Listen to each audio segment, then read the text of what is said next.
Hello, bonjour, and welcome to your new Part.1 exchange video. Welcome to this channel where we explore together, we explain and we taste, of course, the wonderful world of fine and rare wine.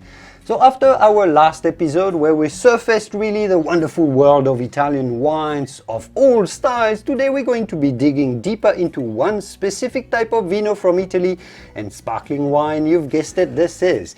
Even though it could be quite a stretch to call Italian sparkling wine one single wine style, because as we will see, Italian bubblies vary greatly in how they look, what they taste like, their sweetness levels, their color even, or how much bubbles they have in them, yes, how expensive or cheap they are, etc, etc. Like everything in Italy, when it comes to wine, variety is the key word, immense variety. So let's have a look at all key styles of Italian bubblies and learn which one you should really be paying more attention to beyond just the classic mass-produced global star styles that everyone knows about. Because there's quite a lot to cover here, at least 5 key styles of Italian sparklings. This is going to be a 2-part video about bubblies. And here today we'll cover essential knowledge that you must have about Italian white bubblies from Prosecco, as well as today we'll cover the red Frizzantes from Lambrusco. Let's go!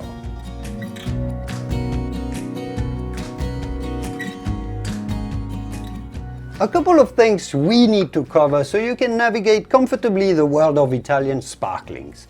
So first, there's really 2 main ways to make wine sparkle, all of those bubbles, and that's to run the fermentation, the second fermentation, the one that adds the CO2, the carbon dioxide bubbles into the wine to make it effervescent essentially, and that's either re-ferment the wine in a tank at a winery before bottling or re-ferment it inside the bottle itself after bottling. So those 2 ways give very different types of wines, because fermentation in bottle adds more body, more complexity, and those typical aromas of butter and brioche that you find in champagne. There is a champagne right here, for example. So the bottle method, the champagne method, is called the traditional method because it's, say, more traditional perhaps, or it's the older way to make it, as opposed to the more modern method that is called either the tank method or the Charmat method.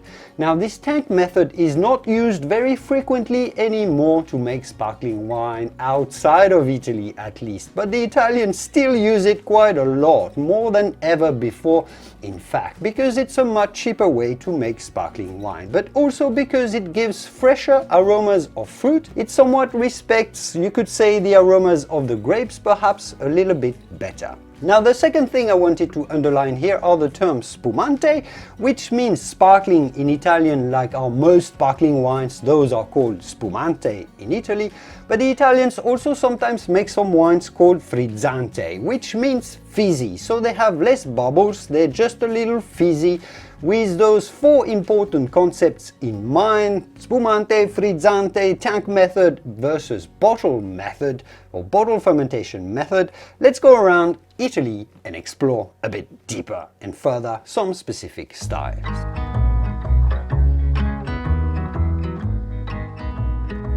Because I am a little bit wary of the length of this video, I'm going to have to go through the different styles that we cover fairly quickly and really stick to the very key facts about each of them, which is probably what you want to know anyway and what you'll be able to remember anyhow. So I think that works, but if you have any questions or if I miss anything along the way, be sure to let me know in the comments. So, Prosecco is the Italian best-selling sparkling wine by quite a margin. There's more Prosecco sold around the world than French champagne, even that, which is not a small achievement. It's made in the Veneto region in the north of Italy, near the beautiful city of Venice. It's made from a local grape that is now called Glera. Now the grape itself used to be called simply Prosecco, but the Italians changed the name of the grape to Glera so they could claim to be able to trademark the name Prosecco, the name of the place, before the European Union. You can't trademark or protect against the use of the name of a grape by other countries, but you can with the name of the place. So that's why they did it. Anyhow, the important thing about Prosecco that you must know is that it's made using the tank method, not the bottle fermentation method. So it's definitely not nowhere near what champagne is.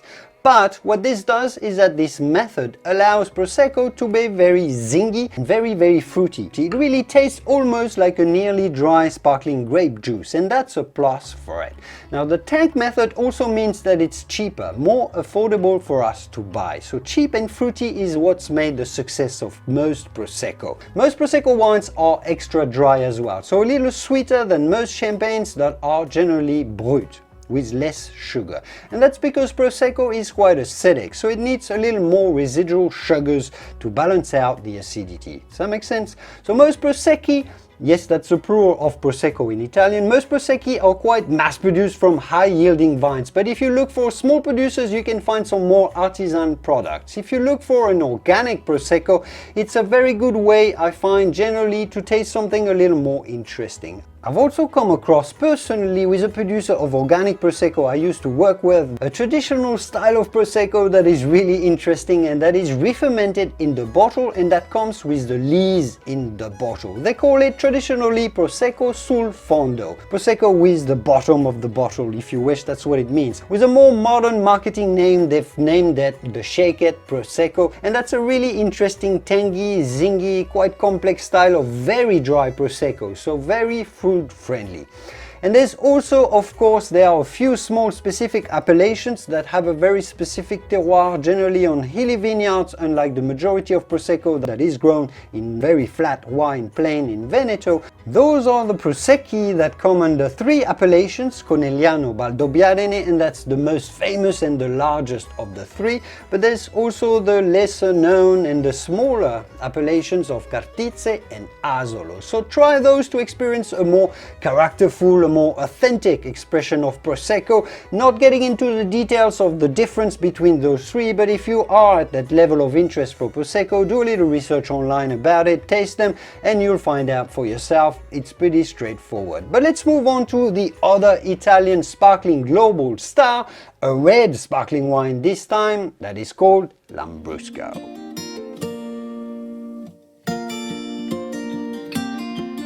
Alright, so with Prosecco we were in the north of Italy, in the north of the country, and the huge majority of sparklings in Italy are made in the north. We were towards the east of the country, now we're moving a little west to go around the center north to the Emilia-Romagna region, near the beautiful city of Bologna, where they make a very traditional style of sparkling wine that is rather unique in the sense that it's made from red grapes, and more often than not it is also made as a red wine, sometimes a bit of a rosé. Now the Lambrusco style has been around forever, with historic mentions dating back to at least 160 BC, Roman times, and it's very traditional in the local culture. Whoa, you can see the beautiful color of this wine. So in this part of Italy, it's so famous for its gastronomy. We are in the triangle of gastronomy around Verona, Bologna, this area, so they've developed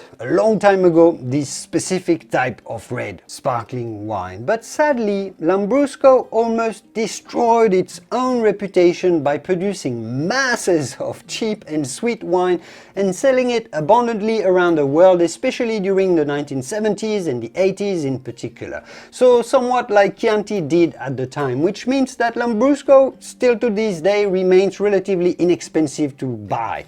And that's a plus for it. Of course, there's a lot of cheap, very fruit-driven and sweet, or amabile, that's how they call it. They also make it as a semi-secco, which means half dry. Cheap Lambrusco tastes like sweet berry juice somewhat, some might even say soda, but if you go with smaller producers and look out for the dry styles in particular that are called secco, which means dry in Italian, there you will find sparkling red wines with more character. This one is quite sweet, but it smells quite nice.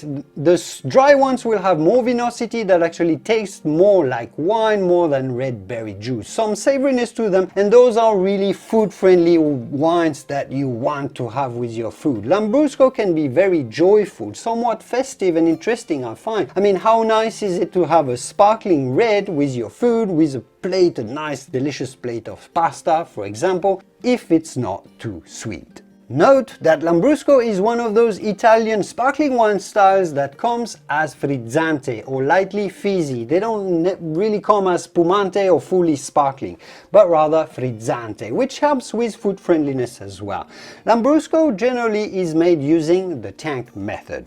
And I'll finish by saying that Lambrusco is in fact the name of a grape, of a family of grapes to be precise. There's around 8 closely related grapes in this family that are known or that are used really for winemaking, 4 of which are more qualitative, namely that's Lambrusco di Sorbara, Lambrusco Grasparossa, Lambrusco Maestri and Lambrusco Salamino. As a conclusion, I would say for this video, get out and explore those alternative styles that we've talked about that are not just your mass-produced Italian bubblies that you can find everywhere, and I'm sure you will find some fascinating wines, a fascinating world out there to discover, more interesting than you may think at first when you hear about those styles. And I hope I've demonstrated it here, or at least gave you a bit of a sense for the immense diversity that we always talk about in Italy, but it also applies to this type of wine.